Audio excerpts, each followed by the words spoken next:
Hello and welcome back to the channel. Thank you for joining me in another of my amazing interviews.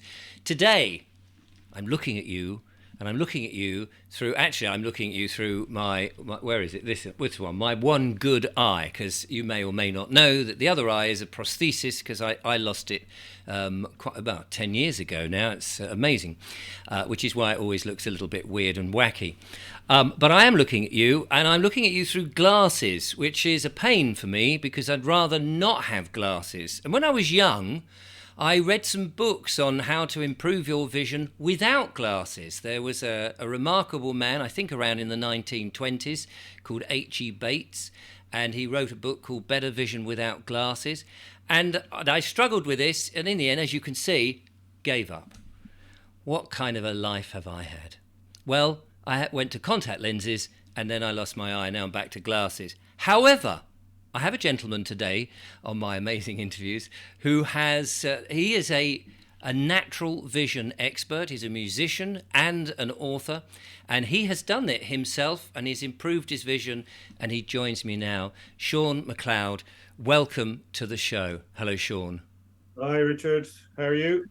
I'm very well. I'm fascinated because when you came and you emailed me and you said, what about a thing about natural vision and improving your eyesight, I thought to myself immediately, H.E. Bates and Aldous Huxley, because they both wrote books. A lot of people don't know that Aldous Huxley also wrote a book called The Art of Seeing. And I've scoured my shelves looking for these two books so I could hold them up. Oh, here we go. Yeah. Look at that. There we are. The Art of Seeing. There it is. And no doubt you've got the But, other one. The Bates yes. Method, Better Eyesight Without Glasses. Fantastic. There we go. You didn't disappoint. And I couldn't see mine at all. That's not because I'm completely blind, but I have quite a number of books, and it was like, where are they? Where are they? Just so typical. Anyway, point is, H.E. Bates was an ophthalmologist, if I've got that right. He was an eye doctor. I'll put it as simple Yeah. terms. In the 20s, am I right there? In the 1920s, around that time? Yeah. He would have been born at the end of the 19th century. So yeah, into that time frame. And he realised that we were all wearing crutches, as he said, because now, as I remember this, the eye and the vision that we have changes depending on the mood, the light, also the diet, all sorts of things. And when you Yeah. go to an optician, they give you on that precise moment, whatever your vision is like, a fixed, solid, unmovable prescription, and then you wear that. And sometimes it gets worse and sometimes it gets better. But Yeah. his method was a way of dispensing with glasses, improving the eyesight. So I've done too much talking now. It's over to you, really. Tell me a little bit about your experience then, and how you got into the Bates method, what it is, and how successful can it be? Yeah, well, Bates, you're right. He was an eye doctor, an ophthalmologist. And I'm going to sound like a real expert now because, like, pronounced ophthalmologist. But he was an ophthalmologist who one day realized, hang on a sec, if my vision can get worse, surely it can get better too. And Right. yeah, so he had this inspiration and he started to look into it, and then he realized it could get better, and he started to work with a lot of his clients, I suppose, his patients, and he kept records of it, and he put it into magazines. All his research, which you can get still today, you can get these articles he wrote. They're very interesting. Um, so yeah, he realized that the eyesight is dynamic. It's constantly changing. It's never the same all the time. So I mean, we've all experienced that, I suppose, in that um, people have stayed up too late, their eyes are tired the next day, or they haven't had enough sleep, or I think a lot today people are using computers, and then when they come away from it, they kind of can't see so well for a little bit. Um, they get a little bit of blurry vision. which restores itself very quickly. So I think, yeah, like so if you're studying all day long, like we tend to do or supposed to do, we're sitting in the classroom or we're got exams and we're doing a lot of intense reading and close-up work, which is going to put a lot of stress on your whole system. Not to Mm. mention, the mental stress of dealing with exams and like here in Ireland, where I am now, um, we have, I don't know if it's the same in England, but this at 17 or 18 years of age, you're studying about 8 subjects that you all have to cram into an exam at the end of the year. So and then you've got to choose what you're going to do with the rest of your life at 18. So it's a lot of stress on some of that age, I think. So you'll see, I think, a lot of people that age going into the ophthalmologist or the optician or whatever, they'll do a test and they'll say, well, you probably need glasses. It's probably not too bad, but here's a mild prescription, without really kind of saying, well, you've been studying all day, all week. Your eyes are tired, you're under a lot of stress. Maybe when the summer comes, just take a break, you know, go outside a lot more and, do a lot of looking out into the distance and get a lot of fresh air and sunlight and stuff. And it'll probably restore itself. And that's basically Bates's medicine, is just to relax the eyes and to let go, because it's basically the problem is we're holding all this tension in our eyes. Um, I could just before I give you a little bit of a my own history with that, is maybe I could just say how we ended up here with. I'm a lecturer in music and film and media studies, and a few years ago, I'd say maybe 2 years before the craziness happened, about 2018. I had a class of film students, so there was 25 students in the class. Now, here's a little bit a problem for you to solve now, Richard, which is Okay. how many of these students at average age 21 do you think would have been wearing glasses? In today's makeup of kids, I I mean I'm cynical now already, so I'm assuming it's higher than what I would probably have thought. But I would have said that probably 20 to 25% of the kids in a pool of say 50 kids would be wearing glasses, and that 75% wouldn't. So the class that I had, there were 25 students. So you're Right. saying 25% of them, what's that? That's about 6 or 7. Yeah. Yeah, so 22 of them were wearing glasses. 22. Yeah. Right. Okay. So it's a lot. And okay. So is that because mostly we're all sit behind screens and we're focusing on a very short distance on our phones? Yeah, I'd say Because that's a lot to do with it. Yeah.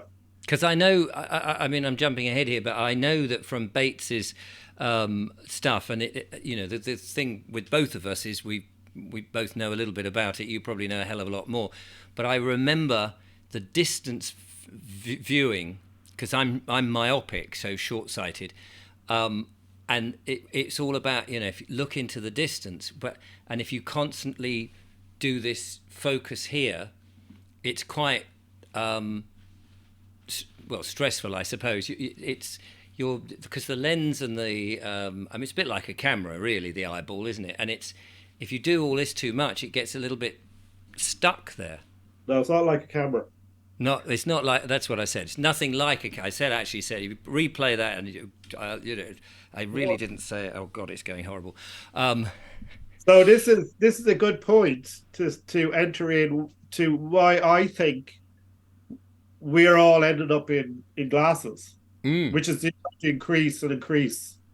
Because when I was that age, probably when you were that age, when you were in school, I'd say maybe one person in the class wore glasses yeah. who probably had a kind of a patch over their eye and had some problem which was physical to do with the eye, and then it maybe repaired itself later on, and this kind of thing.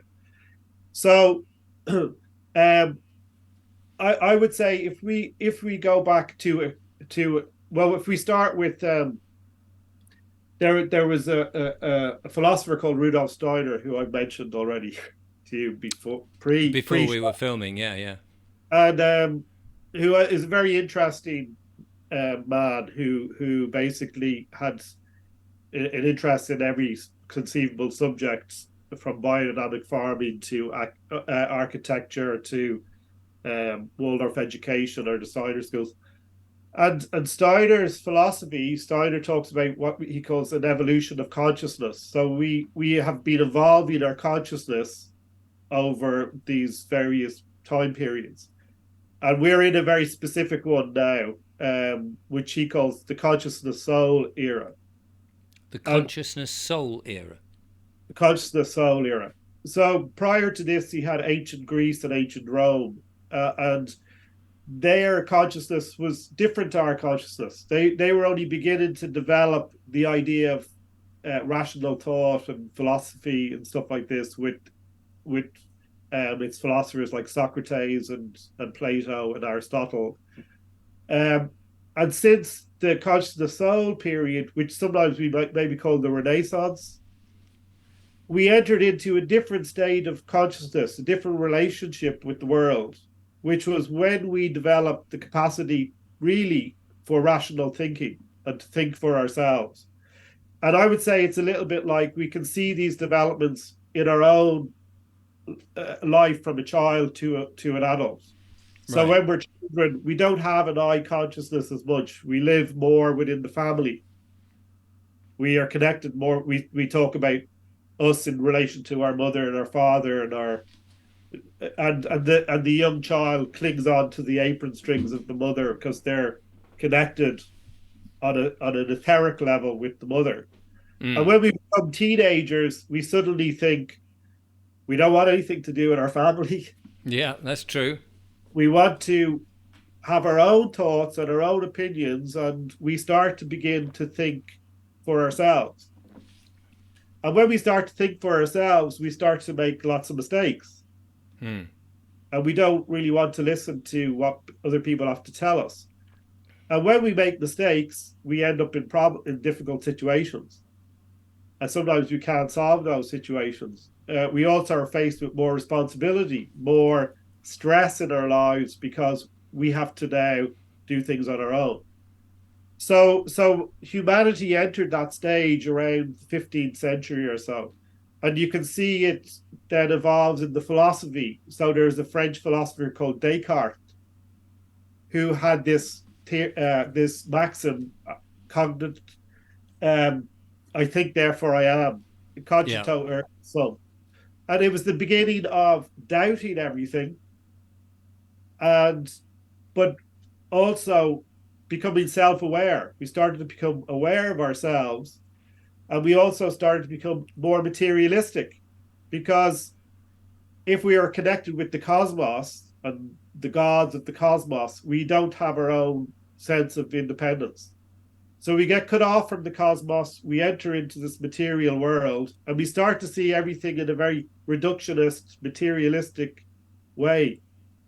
And so we ended up with materialistic science, and we ended up with capitalism, and we ended up with, in a way, democracy, where we could think for ourselves and make decisions for ourselves. But we also made lots of mistakes, and we went wrong in many ways. And what we developed from this is freedom as well, the freedom to think and act and do our own thing. We don't need, which is basically the basis for common law. And we don't need a king or another authority or anything really to tell us what to do. Well, lots of us still do, but in principle, we don't need that. We can work things out for ourselves, and we kind of want to do that. We want to be free and make our own decisions in a way. And we can see that very much now at this moment. A lot of people are, demanding more freedom, and it seems that we're actually being, tightened up, because it's as if the authority don't want to let us do that. But I can feel that need. Yeah, because we really are entering we don't need that anymore. We need to form communities, as Steiner said, where the individual, each individual is reflected in the community, and the community is reflected in the individual. And this is very much got to do, I think, with eyesight. Right. Okay. Yeah, for a number of reasons. Because we're entering into intellectualism. And there was the famous poet Goethe, who I think he did a lot in understanding color and what color was about. And he noticed a lot more people were wearing glasses in his time, and he was saying it was the result of intellectualism. And intellectualism is when we tend to start to live in our head, and we start to develop theories and models and all these things about everything.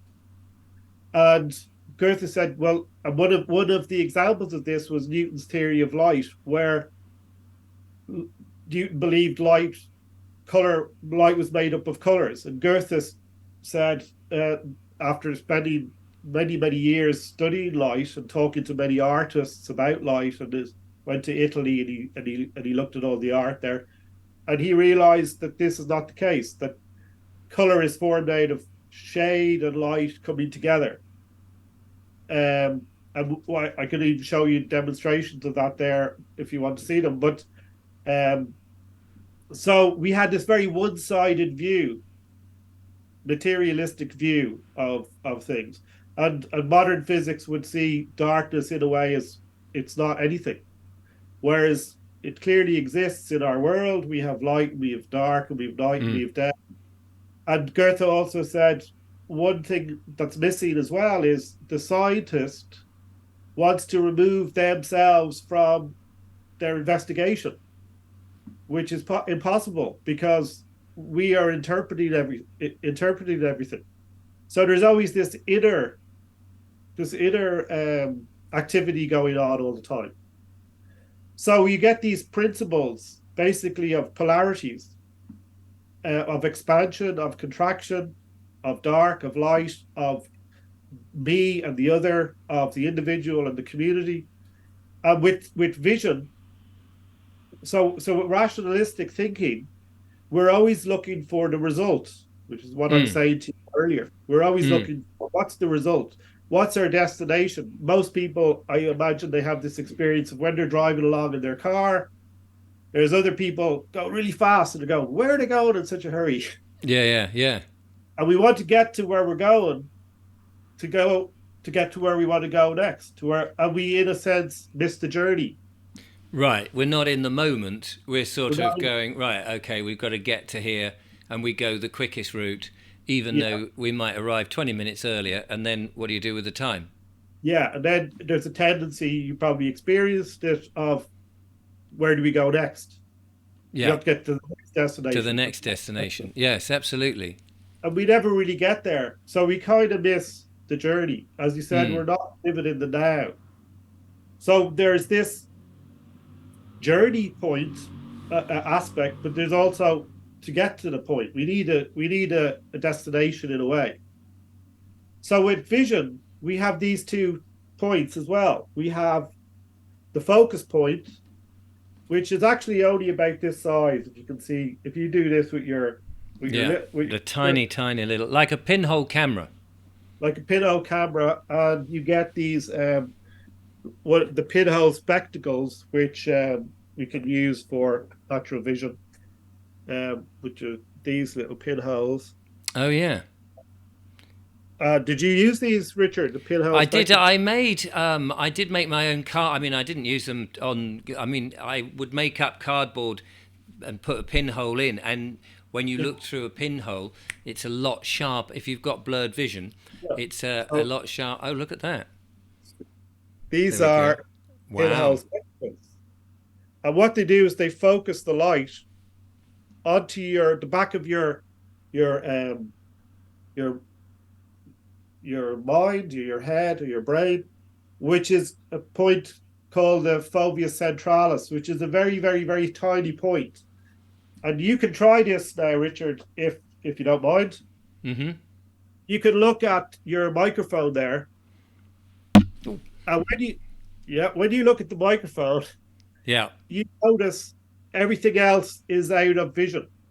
It's in Yes. the background. And Yes. when you could look at and your viewers at home can do this too. They can look at a point on their wherever in their room or on their computer, and they'll notice that I'm looking at the N on the keyboard here of the computer, and I So if I notice all the. so if You I could look at a do that, pen, yeah, but you could. But if you look at a point, so I'm looking at the N on the computer, and I notice all the other letters are not in focus. I have to shift my focus onto the next letter to see that. yes. So you actually only see this much. Yes, that's right. And the rest is peripheral. The rest is peripheral. So you have these two aspects to vision. You have the point, the individual point, right? So us as individuals, Yes. and you have peripheral, what goes on around us. And we are very focused on the point. So we are very focused on ourselves, on the individual, which is part of this consciousness soul period, to be focused on ourselves so that we have a self sense of identity. But And is that, we I mean, is this a good thing or a bad thing? Because when you say people are focused on their selves, the immediate thought is, oh, it's all about the ego, and we're all supposed to be getting rid of the ego at the moment. We're all supposed to be. how would you know to get rid of the ego unless you had the capacity to make that decision and make that thought for yourself? Right, Wouldn't be able, okay. wouldn't be able to think that. So we need the individual just as we need the point, the focus point, and the vision. But we also need to connect to every other individual around us in the sense of a community, Hmm. which again brings us back to natural law or common law, but we have to respect the others as ourselves, to love one another as you want to be loved yourself. And this is the same with vision. When we're too focused on ourselves, on our own needs, and ourselves, go into distress in a way, and we very focused on achieving things, on goal oriented things like this. And this is good. It's not bad. I'm not saying it's good or bad. I'm just saying this is a fact. But it is good that we have that in a way. But we also need to be able to pull back and enjoy the journey Hmm. and experience the peripheral. We lose this, and particularly with modern devices like phones and computers, they're drawing us more in here, and our peripheral vision is getting lost. Yes. I mean, certainly if you spend your evening watching television, you think you're watching a lot of stuff, but actually in reality, I mean, and a film will take you all around the world, but Yeah, actually you are focused within a very narrow, oblong shaped screen, and although your eye may be scanning around that screen depending on how the film unfolds and the wonderful pictures that they show you, you've lost the room and all of yeah, that, and of course you've dispelled belief, and your emotions are tied up in a very hypnotic way with the yeah, screen. yeah. And a lot of people turn the lights off as well, so there's Yeah, no peripheral. It's all on no, this and phone. because you do that in theatre and in the cinema, and all of that. And it's Yeah, interesting you say that, because if you're, I mean, I come from a background of doing street theatre. So I yeah, would juggle and unicycle and all of that sort of stuff. Now, in street theatre, of course, you've got to fight for the attention of the audience, because it's all in daylight, if it's in the daytime, and there are many other distractions that people, baby suddenly starts crying and people look over there and you've got to fight for it. So, yeah. um, yeah, so people do focus, but they can easily be distracted, I suppose, is where I'm going. Yeah, so one of the reasons to lead into this is why we ended up in this is because we're all very much focused on goals. And so when we go into school and when we're in school, which is where a lot of people start to have life problems, are used to it. Now it's happening at a much earlier age, because possibly computers and screens and things like that. Um, we're not and we're very much stuck in books, so there's nothing wrong with books, but we don't want to spend the whole day in books because we end up going into our head, and then we're disconnected from the actual world outside. Uh, so we need to have a balance between these things, and we need to engage with the world in its as it is. And so this is in a way what and we need to learn to relax. This was Bates's thing, relax, and your vision will happen naturally. So because we have this eye consciousness about the eye, what happens with the eyes, is we try to make them do things. We take over control of our eyes, which we don't need to do, because they've been created by God or the higher hierarchies, or however you want to look at that, or nature, to do and function the way they're supposed to function, and that's how they should function.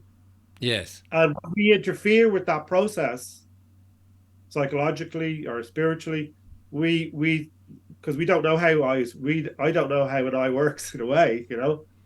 I'm trying to get it to do what I want it to do, and so it won't work properly, and so it causes strain, and then we end up in glasses, and then what the glasses do is they hold the strain, and they Yes. hold the, which is what you probably know from Huxley talking about this. And so it holds the eye in one position, and that position gets then ingrained on the mind, and the mind thinks that's what you want to do. That's how you want to see the world, and it presents that world for you. And you start to Yeah. see the world the way you want to see it, not how it is really. No, exactly. And of course, when you get glasses, anybody who's had glasses will know that the peripheral vision, depending on the size of your specs, you start to see that. And of course, the way the lenses work, that as you go further out, it actually changes the perspective of the world. If Yeah, you wear contact lenses, of course, all of that disappears because the contact lens is right over the pupil.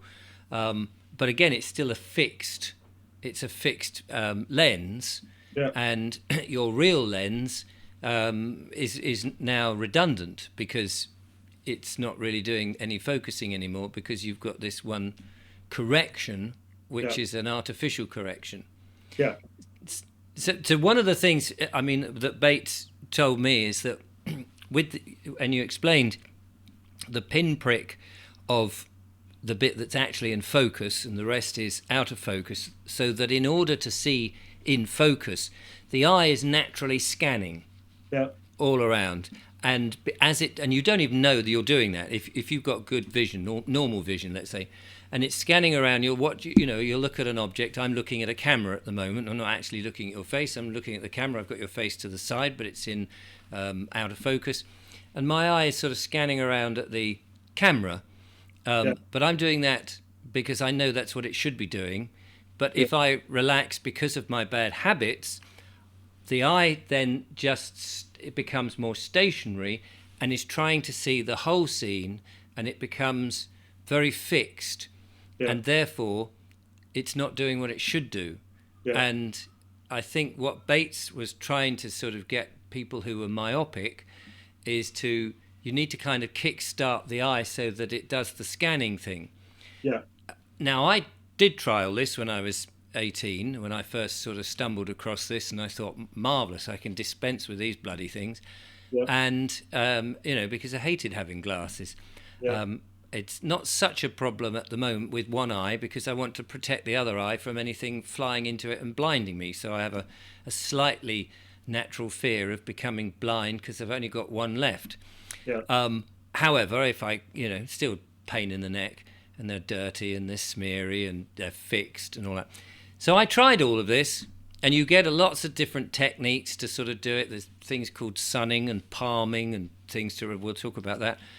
And I found it incredibly frustrating, because the problem was, I'm in real life, had to go to work. I happened to be working at a printer, yeah, for a printer. I can't not have glasses on because I couldn't see the work. And I was quite short-sighted that people would come to me, smile at me, even wave at me, didn't see them, and they thought I was being very rude because they didn't know I was that short-sighted. So, in the end, you sort of go, I've got to wear these bloody things. And the idea really is to dispense with the things altogether if you can, Yeah. And slowly but surely, you're right. Once you sort of keep practicing these things, relax out, and it will kickstart and get back into, and then naturally it will refocus. Yeah. But it's very difficult in this world of work, 9 to 5, going to work. And of course, I would at those days come back and watch a bit of television, and you couldn't watch television without your glasses on. I should have just stuck to the radio. And so I became very frustrated. And in the end, I did start to think, do you know what? This is a scam.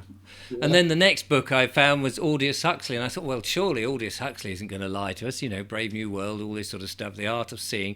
And he talked about it and wrote his book.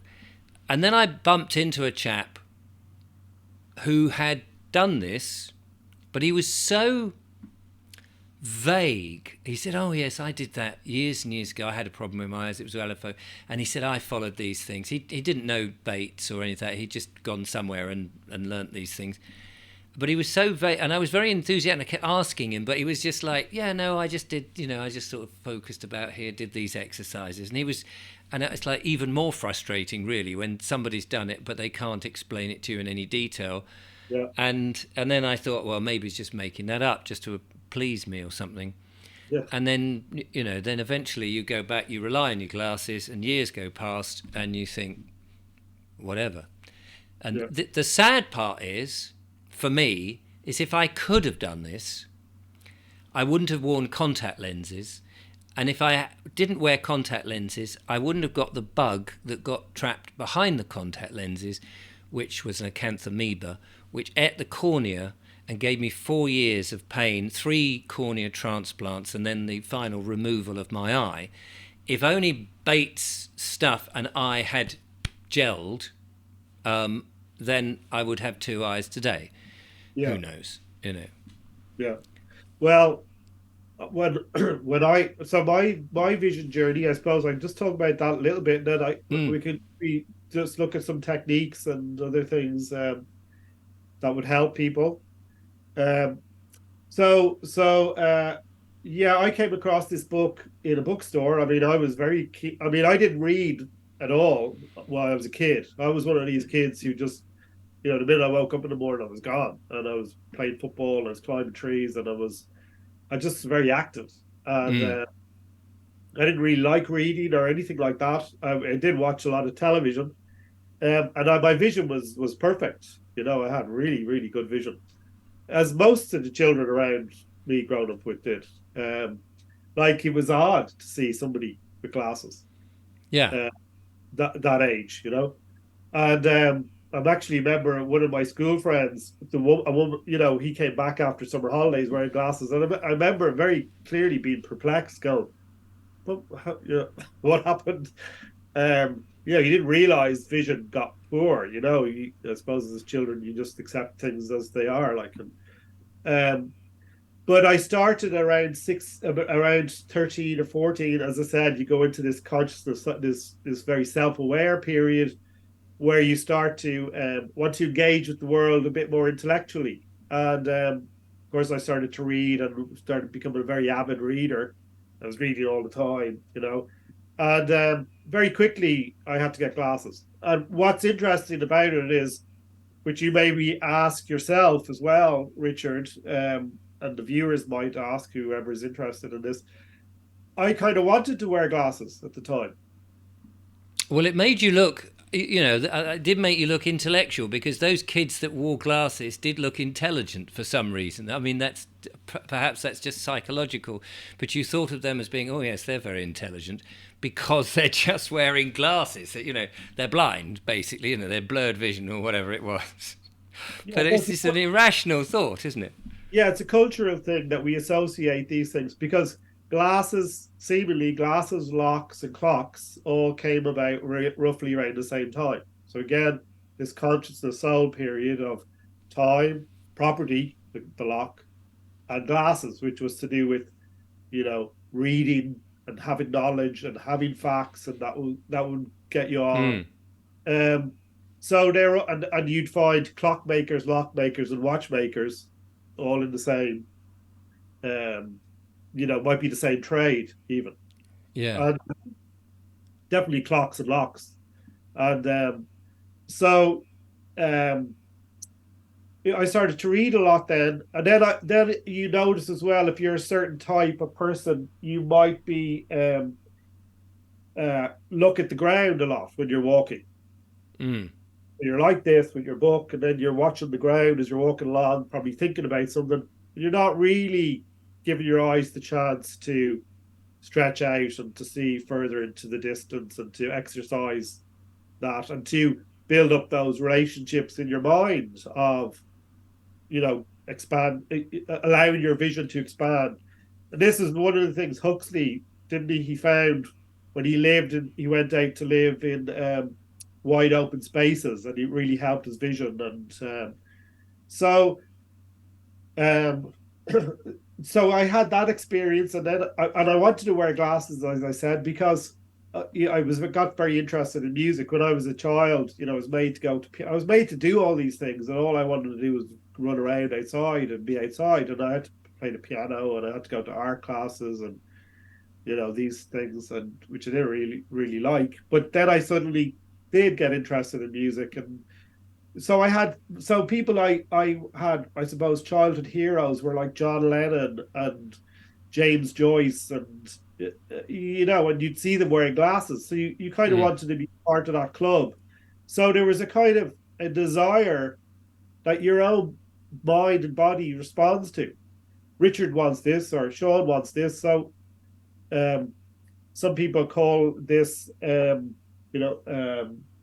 manifesting. You know, we manifest our own reality. So Yeah. you can ask yourself, if you have problems with your vision, is it something I wanted to do? I wanted to have this experience of bad eye, wearing glasses and seeming intelligent, and so I could definitely say that was one of the reasons for me. And then obviously they start becoming a nuisance, and you don't really want to wear them, and then they start getting worse, and then you're dependent on them, and then you think, well, I'm not really into this. I don't I don't want to be part of the myopia club anymore, in a way. And but anyway, yeah, one day I was in a bookstore, Hodges Figus it was called, in Dublin. And it was a nice bookstore. It had a lot of books, but you could go in, and it had it was one of the first kind of places, I know everywhere has these, where you could go in and have a cup of tea or a coffee, and it had a little restaurant, and you could just bring a book in there and sit there reading it all day. And they had this mind body spirit section, I think. That's where it was. And I saw this better eyesight without glasses, which is our book here from W. Bates, thrown off the page. Bring it Um, more towards your face. There we go. There you go. so, um, this, and when you read this book, as you probably did, Richard, you first of all you're going, hey, no one told me about this. What's this about, like? And Yeah. I put it into the restaurant, and I started to read it, and I was very excited, probably as you were, thinking, well, next week I'm out of glasses, and I'll be Yeah. on perfect Because vision. the opticians were telling you, no, your eyes now they've deteriorated. They won't get better. Yeah, They continually would tell you, no, you can't. Because I remember going in saying, I've got this, and they said, oh yes, he was, it was all, rubbish. He was outlawed for his ideas, and I mean, these days they probably haven't a clue who he was. But I'm talking about 40, 50 years ago, when I may have, 50 years ago, when I may have asked, or 40 years ago. I don't want to make myself too old. And and I asked them and said, well, what about this? And they said, no, that's all bunkum. It's all rubbish. And so and of course these people are making a living out of it, and of course now you see that it is a big scam. Might be too much of a word, but it's certainly big business. And you see some of these high street shops where they whisk you in, and it's no question about it, you are like with doctors. They never ask you, a doctor doesn't ask you what you've just eaten, why you might be ill. They just give you the pills. And same, it seems, with the eye doctors. You go in and they'll give you some glasses, and very expensive ones, I might add, too. And you can get two for half the price of the next one, by the way. And here's your next appointment. And oh, don't worry if it happens to deteriorate, because that's the natural process. It's like, "Argh." Yeah. um, And you get a pair of shades as well, and it's scratch proof and anti glare and all this stuff. yeah, That's a thousand. all of the big sell. Yeah, Like and so so much in our life at the moment, you're realizing so much is just a big sell. But anyway, sorry, I so it, interrupted. So yeah, you've got the yeah, book and so you're Bates, excited. yeah, so Bates had a horrible time. I mean, they smashed up his practice, they ridiculed him, etc. And if you read his magazines, you'll realize like he had a lot of people he helped, and Yeah. they just didn't want. It wasn't lucrative for them. Not only I don't think it wasn't lucrative, it's well, we don't have control over people anymore. You know, we're given they're in control of their own health and their own vision and their own, and we don't want that. Hmm. And so uh, uh, and same with Huxley. They used Huxley as an example. Like as you said, why would Aldous Huxley go write a book about natural vision if he didn't get any help from it? And Yeah. he even apparently told Krishnamurti, who's a very famous philosopher, about his experience with vision. And Krishnamurti used to practice Bates every morning apparently, and he never had to wear glasses of any sort until he died. I think he was in his 90s then. But so uh, yeah, so they used Huxley as well because they often quote Huxley had been at a conference giving a speech, and suddenly he was reading his paper without glasses and he was fumbling around. He had to put his glasses on eventually. But this is quite common because he was when you go into more stressful situations, the old habits can reemerge, the blur can Hmm. come back, basically. And then what happens is you get a bit more stress because it's the vision is starting to blur, and the next And thing you know, we've yeah. got into full like. But it can go away again, and you have to learn to not get stressed. Hmm. And it's a good indicator for people that there's stress going on here in me, and you can use it as an indicator to relax. And so it's quite helpful in that way. It's Yeah. telling you something. Good feedback. Yeah, it's a feedback for you, Hmm. uh, and it's feedback for you in that you are experiencing this stress in your eyes. Other people might experience it in other places, um, but we are. It's tell your body is telling you you're in a state of stress, and you need to find ways to um, relieve that stress. So You how know, quickly from picking up Bates and going through the book did you find that you were able to get some results? And now again, I'm jumping to the results rather yeah, than the journey, but I'm just curious that comparing my example, I mean, I just got more and more frustrated, and I think that may have been the thing that obviously the frustration adds to the stress, which then makes it not work. And I was probably too immature at the time to realize that was the case. And also, we're in a world in which, as you earlier alluded, you want to get to the results. And if you're not getting to the results, stick a pair of glasses on, you've got the result in a yeah. crutch. Well, the first thing about the Bates book is it's kind of in an old language in a way. Yeah, It's kind of hard to understand, and you're kind of doing these things. Go, am I doing this right? What does he mean? And then yeah, you'd find yourself kind of because I think he would say stuff like, if you do it this way, you're going to make it worse, and you could go mad or something. And you're going, maybe I'm doing it wrong, and so all these you get all these stresses there already. yeah, So that's the little bit of problem with the Bates book is that it's kind of a little bit difficult to know what he's saying. But when you actually figure out what he is saying, it's very straightforward. And yes, so my experience was the same as yours. I was doing it for ages, and I was going, but I have to say, I did do the activities like the palming and the sunning and the swing and the sway and all that, and I would always feel better afterwards. My eyes would feel more relaxed. I'd feel more comfortable going out without glasses, but I wasn't getting what they call visual acuity. It wasn't improving. I wasn't seeing clearer. Mm. And so you do start to think, what's going on here? Like, am I being taken for a ride? Yeah, yeah. This doesn't, yeah, okay, I'm experiencing something. And then you would leave it for a while because life would get busy again, or you'd forget, or you'd get out of the habit of doing it. And then I'd go back to it. But then I was doing a lot of writing.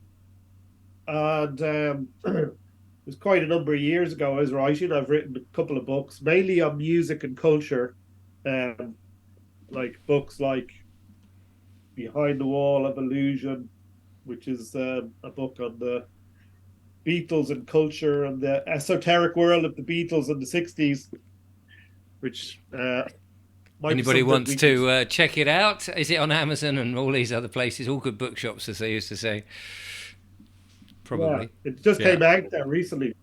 Um, so I was doing like that, and I was getting an awful lot of stress in my eyes, even to the point where I couldn't even kind of talk to somebody.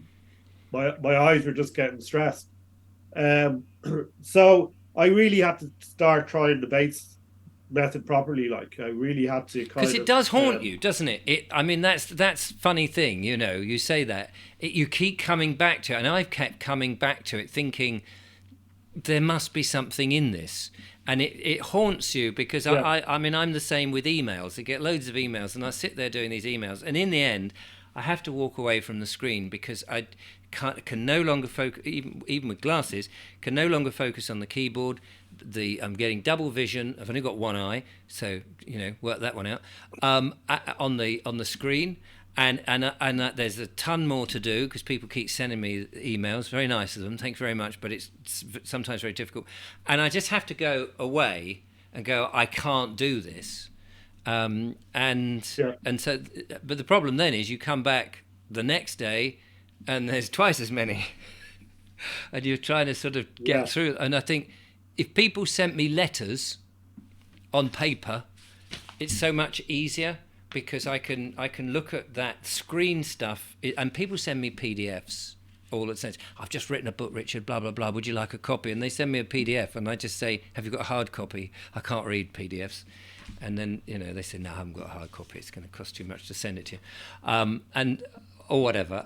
Whereas at least that, but if I had to write those letters back, I'd realise my handwriting is probably deteriorated dreadfully because how many letters do we write these days? But again, it would be that I would, probably still get tired, as you say. yeah. Yeah, well, I think there's a fear as well, and anxiety with using computers, which I would have had for a long time, because Mm. everything started to shift into going on to computers, where I teach and lecture and stuff. I was getting anxious about it. Going, I don't want to be sitting in front of a computer screen all day because Mm. it's going to be bad for your vision. It's not really like any different if you know how to um, engage with the screen properly for healthy vision habits. If you understand what I Mm. mean. So once you have this anxiety, you have an issue. But if your eyes are getting tired and sore, then your body is telling you Mm. you need to rest or And to I and palm. I yeah, and I the palming thing. We should just explain what that is because even though it would relax and for a few moments you'd get a sort of there was a perceptible improvement, but it would go. Yeah, But it just the fact that you would sit down and palm your eyes without putting your yeah, hands actually at pressure on them, just in the yeah, it made all of you relax. I mean, yeah, and I would use it as a meditative thing as well, because yeah. you'd have to stop and do your palm. So just explain what palming is, so people get a vague idea what we're talking about. Yeah, so maybe we could do a little bit of clarity. We're you always talk. I always watch your show, Richard, and I actually, when you're not on, I feel like there's something missing in my life today. So just Yeah, Oh, that's it's very like, kind of you. yeah, it's not, it's nice. So it's nearly like palming watching your show. So you could do this as well, Richard. Um, Right. Okay. so so to palm, you need to take I'll off have your to, glasses. I will. I just watch what you say and then Uh, I'll take them off. Yeah, no, I'll so watch. you know I'll it. watch the demo. I mean, I know it. Yeah. So here we go. So you can do this lying down, or you can do it sitting. You might like to put cushions under your elbows, but Yes. And I uh, would do that. I you would put a cushion down and rest my elbows on my knees on the cushion. yeah. The idea is to kind of keep straight. I always palm lying on the ground or on my bed because I don't have you're not tensing your shoulders and neck, so it's a bit more comfortable. Um, and the idea of palming, you can rub your hands together and get the heat off your on your palms because the hands are healing. And so we basically look into the blackness of the that we've created there with the palm, Mm. and the more darkness you can see, the more your eyes are beginning to relax. But this is one of the palming techniques, You see, and it's quite. But having only one eye, I don't need to cover the second eye. In actual fact, because I actually get it dark, I can just do it with one now, because there's my optic nerve is gone, so there's absolutely no vision whatsoever. okay, And I can't so see through the prosthesis, obviously. But no, but so the of course, idea then, yeah. Sorry, go on. yeah. So the idea is now you imagine total darkness as much as Mm. you can, and that's quite difficult because the optic nerve is still stimulated. So you've got all of these colors, possibly, or little red marks or whatever kind of within your visual, um, Cortex or whatever. within what you're staring into, and so you need to relax that. And how you can do that is you imagine black objects, for example. So you can imagine a black hat and like a black top hat, and imagine someone in all black wearing a big black cape, and you can see the cape like engulfing the whole area of your palm. Then you can imagine a black cat and imagine all the different points of like the head of the cat. Then zoom into the cat's ears being really black, and then make paint them nearly get a black paintbrush and paint them even blacker, and you're just staring more and more into the darkness. Um, and the more you shift, if you have a black cat, for example, you're looking at its ears to its tail to its legs to you're moving all around the image of the cat, so you're constantly keeping the movement that we were talking about earlier going. And that's the Now, pupil is actually once you physically start, moving here. yeah, you've got movement, so you're not getting the stare, which causes the vision to become static, which then stops the energy flowing around your eyes, etc. And that causes a sluggishness, and it leads into poor vision. Now, one of the real good tricks here, which you probably didn't read in any of your books, um, I imagine, Richard, is if you can shift your attention onto the back of your head Right. and Okay. imagine there's a little point right in the back of your head, but if you drew a line from the back of your ear to the other side of your ear, the other ear, and right in the center there's a little black dot in the back of your head. If you shift your vision onto that and start to imagine the darkness from there, or all your pictures or images from that point, Mm. you're taking all of the stress off your eyes and you're putting it onto the point where we actually see. We see there in the back of the head, not in the eye itself. And that's where the vision is produced. Um, so if we do that, that really creates this feeling of relaxation. And then we Mm. can really try to feel that relaxation going down the spine, into the shoulders, into the right through your body. Feel that whole relaxation. And the eyes now just feel like they're just sitting there, just. like as if they're in a hammock. Do they feel like that? I'm yeah. Hang on. Okay. I'm yes. Hang on. I've got to go back there now. Um, I guess so. I mean, I've sort of cheated a bit because I'm aware that we're both.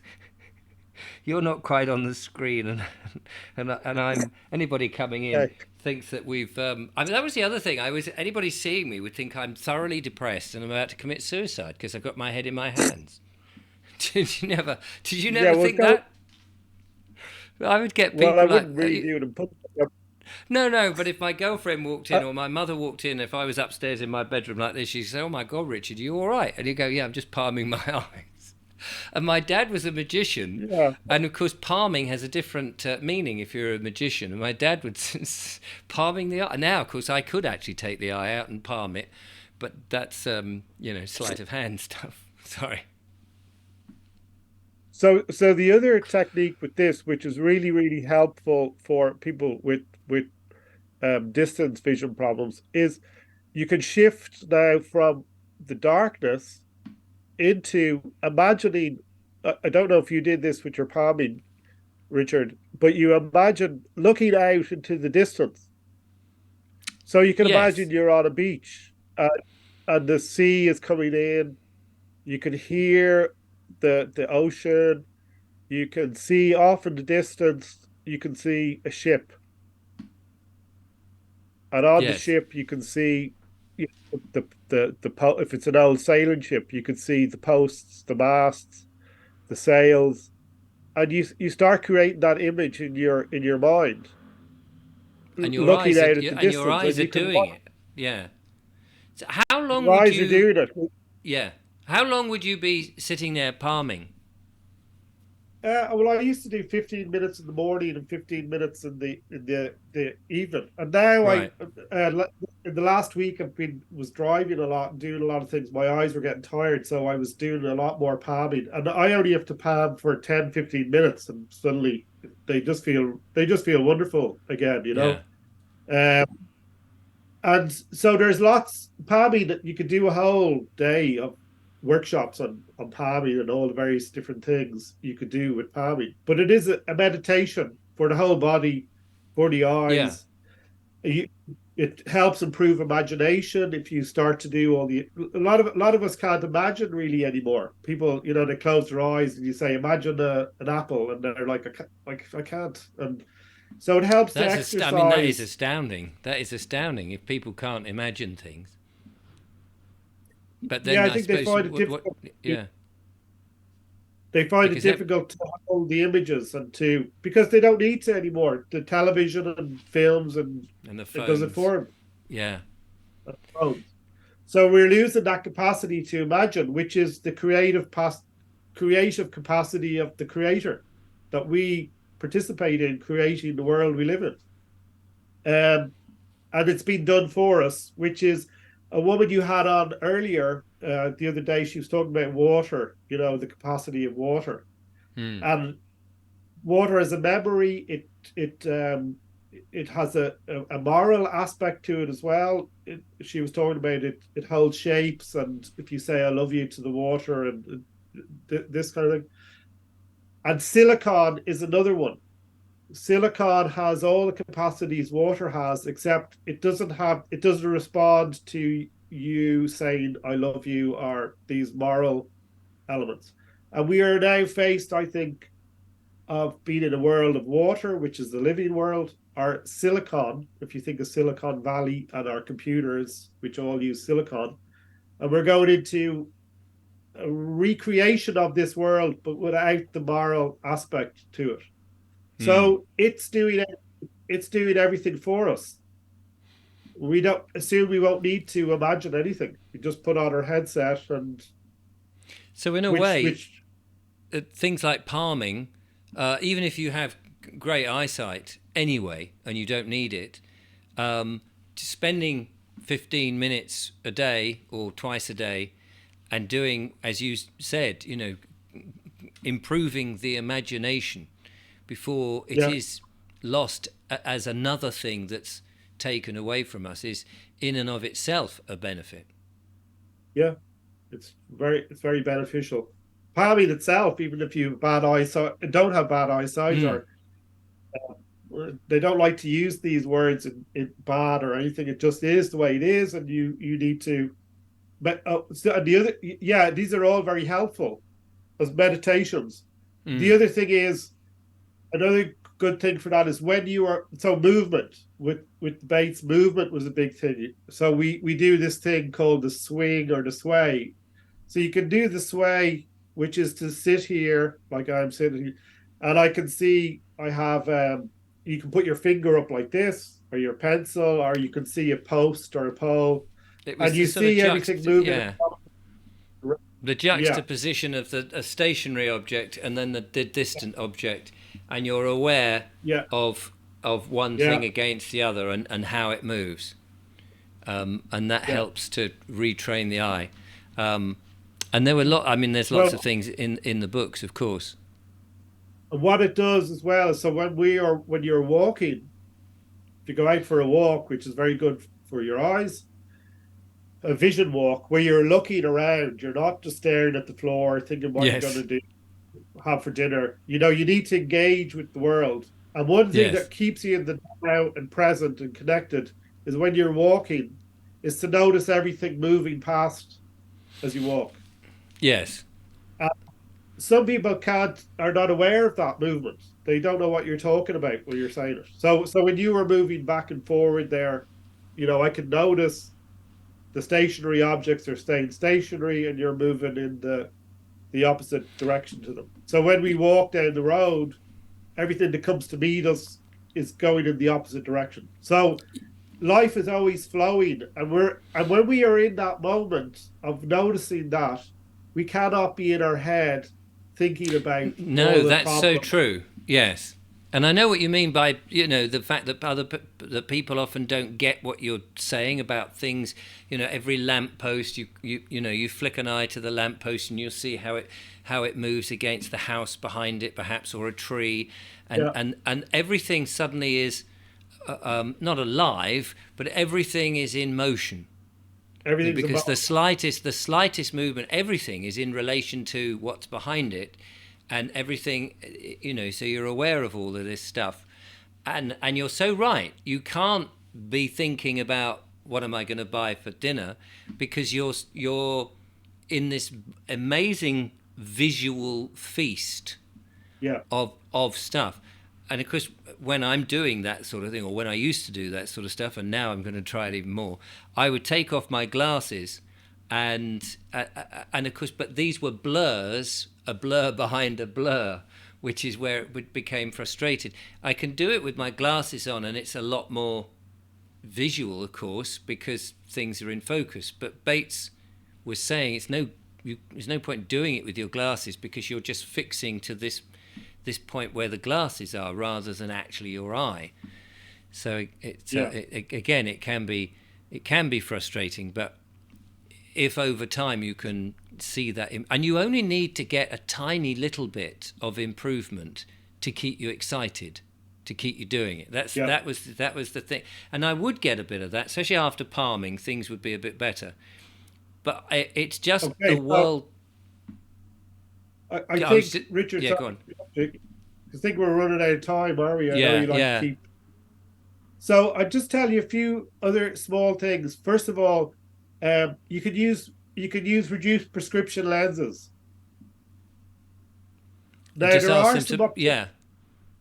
there are some opticians in London who I actually went to London, so I live in Ireland, and I went to London, and luckily I knew people around that area to meet an optometrist there because she deals with natural vision as well, and she would give you reduced prescription lenses, and they really helped me because I was doing all of this stuff and I was going, oh my god, is this a rip off? And now luckily there were people online who would make all these videos and have them on YouTube. There's a woman called Julie Galvin who's very good, and a few people like that. And I used to think, why are they making all these videos if it doesn't work?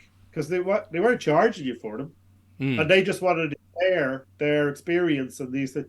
And that really helped me to just stay with it, because constantly, as you said, in the back of your mind is this idea that this can't work, or why do. But it does work, and that's and so there's a few things as well. Is one, vision can improve. Like whether you're short-sighted or long-sighted, it can improve. So to say that it can't is not correct. It can improve. Um, the second thing is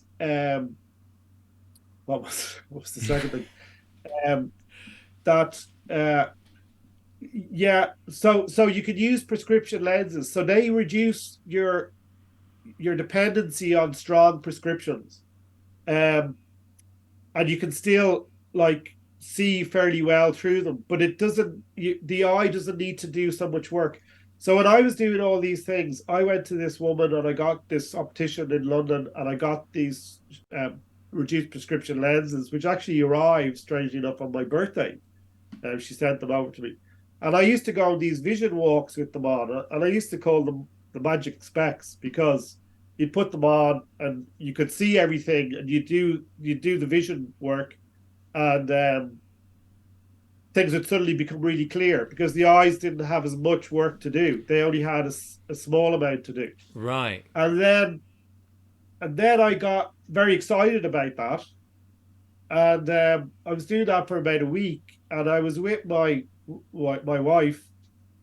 We were walking down. She'd been in England, and I was off on my own for the week doing the vision, um, magic vision glasses thing, and having great fun. Like suddenly seeing everything clear, and we were walking down the road, and I didn't have my glasses on. I was telling her about the experience. I think she was kind of looking at me like, as your mother would when she watched you palming, go, "Yeah, right, whatever." Yeah. And I looked up at the sign and it said Henry Street. And I was telling her like I could look up and I could see things clearly with the vision, with the glasses, but I didn't have any glasses on, and I could see the sign, and I was like, "My God, I can see the sign. It's Henry." She was going, It's "Well, a of course you can." miracle. Yeah, and I could see totally clearly. Wow. And then it would blur a bit again, and then I would do Yeah. the activities, and it would come back, and that went on for about a year or so. And the one place I did have trouble was when I'd go into dark, um, kind of dark and dim rooms and stuff. Like Yes. it, it was The pupil harder is then. opening up much wider, isn't it? So your focal distance is reduced. Yeah, and that's only really now. I'm only getting really that clarity in those dim places now. Right. It would happen then, but I'd go outside and suddenly everything would be really clear. So you need the light. The eye needs the light, like you need oxygen. The lungs Mm. need oxygen, and we need to be out in the light. And when you do the sunning, which is another activity, you get all that vitamin D, and it stimulates all of the and so light and darkness all the time. So the palming and the sun and the palming really helps. There was another thing I wanted to say, just to encourage people if they are interested in it. Oh yeah, so on YouTube I came across a guy a few years ago, and he's an ophthalmologist. He studied here. He's an Indian. He was Indian origin, but he studied in Dublin in the Royal College of Surgeons as an optician or ophthalmologist. And he gives these videos on, because you can do pressure point massage. Right. Do you know these? No. For placing the acupressure points around the eyes, and they can really help with vision. And he basically said, we know that vision can improve, and you can do all of this stuff, but they don't tell you that. They don't tell you this. Yeah. And his thing was to massage and to do that. And that would really help. The worse your eyes were, the more you had to do. And the other thing I wanted to say, I remember now, is, and I don't know if you did this when you were doing your Bates method, because they don't really say it in any of the books I have. And I have here on my desk 1, 2, 3, 4, 5, 6, 7 books on vision, and none of them say it. But the one thing that really helps is when you start to palm, or even just in the morning or any time of the night, is talk to your eyes and ask them how they are feeling. And you can even name your eyes or any part of the body. It helps with healing because you're connecting with them. You're not ignoring them. Mm. As an experiment, Richard, if Mm. you were to just suddenly say, like spontaneously, to give to say something about each of your eyes, what would you say about the left eye? Well, the Don't left think eye. about it. Oh, what would I say? Well, blind. Right, the right eye, quickly. Um, seeing. I know. See. Yeah, I don't know. Blind and seeing. Yeah, Sight. I don't know. okay. Yeah, I So a failed on lot of that. people, if they do that, the response they give tell you a lot about your relationship with your eyes. So there was one guy I had, and he had a problem with one of his eyes, and I said, "What would you call your eye?" And he used to call one eye good eye, and the other eye rubbish eye. Oh, I see. And so he had a very negative relationship with his vision. And Yes. by even just changing that relationship, changed how his eyes were responding to him. And so you can name your eyes and really tune into your eyes. How do they feel? Um, and they'll tell you because they're intelligent. They don't have the conscious intelligence, obviously, No, we no. have, but intelligence in them that they're always responding to us, our moods, our thoughts, our feelings, etc. So Wow. I think that was probably, and also these are very handy, called 3D magic. There's a lot of magic on in this episode. The magic eye. A new way of, what does it say? A new way of looking at the world. Yeah, Just and hold it. Yeah. these are 3D. Oh, well, that's no good for me. I've only got one eye. They're not good for you. They are 3D. Swine coming They on take here. all. They take. They're fun. They take. Your eyes can start watering, which is what you want to do because it releases all the stress, and they can Is really that the help. thing where you defocus and you'll see words written in it or pictures and things? I used to be quite good at that. You've just Yeah, reminded me how I'm no longer. I'm no longer good at it. one thing you can't do is more. Well, I'm sorry about that. I'll Um, get you. well, you could still use the Yeah, I you could know, use those. The pinprick glasses. yeah, they're very helpful. You wouldn't want to be driving your car with them, but No, no, but if you're walking out on a nice bright day, you get or, yeah. And or if I you did for your computer, they would yeah. really help. Oh right, I must. Where are they available? You can buy them online, presumably. Yeah, I'd say so. Yeah, yeah, Yeah. Sean, um, we'll have to draw yes, it to a close. Unfortunately, a fascinating conversation there, and of course the better sight without glasses is available. You can get reprints of that, and there are many other books. But also there are, as you said, there are YouTube channels in which people are doing it. I don't know of any myself. But if it's whetted people's appetite to think about their vision and the yeah, importance of, I mean, when you lose an eye, you're suddenly aware of just how important it really is because you've only got one left. yeah, And some people, of course, have been born with bad vision in one eye anyway. And I've met loads of people who have all sorts of problems with their eyes over the years, and they sort of introduce themselves to me because of my obvious disability with it. But it's very strange because I forget a lot of the time. I forget that there's this field where there's nothing. But if I draw my attention to it, I'm aware that there's this black void. That you never yeah, quite lose this black void. But but you're allowed to drive and things like that as long as you can still read the number plate, and yeah, and things like that. Parking is a bit awkward because you lose a little bit of depth of field, depth of distance rather. yeah, That can be a problem, but not so much in the distance. So I can always tell when cars are, a distance from me. It's when they are within 3 or 4 feet. That's the thing. And I haven't knocked anybody over yet. But yeah. there's always a first time. But anyway, Sean, thank you so much for talking to me about the Bates method and eye vision. And it would be great if people get in the comments. I'd be love to hear more people who perhaps done it, tried it, their success rate, what they think about it, and all of that would be fantastic. Well, And also, if people want to know more, I'd be happy to run a workshop that I do.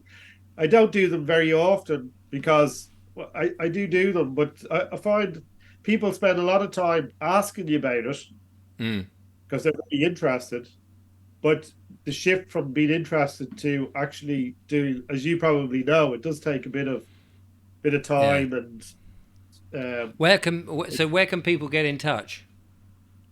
well, I could send a link to a workshop that I'll be doing at the end, an online workshop at If the you end. send it to me, I'll put it in the description. Yeah, and I'll have an email for natural vision and natural vision education at gmail.com. If anyone wants to, email if they're interested, they can Mm. do that. You'll have a million emails now, so that's all good. You can sit there and answer them all. I know what it's like. Um, Brilliant. Send me, I'll grab that off you in a second. But Okay.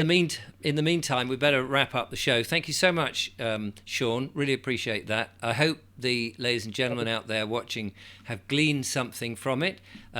Those people who didn't want to watch us and who are palming all the way through, you can come out of your self-induced hypnosis now and join the rest of the real world with wonderful sharp vision. But from Sean and I, for the moment, thank you for watching. Till next time, goodbye. Thank you, Richard.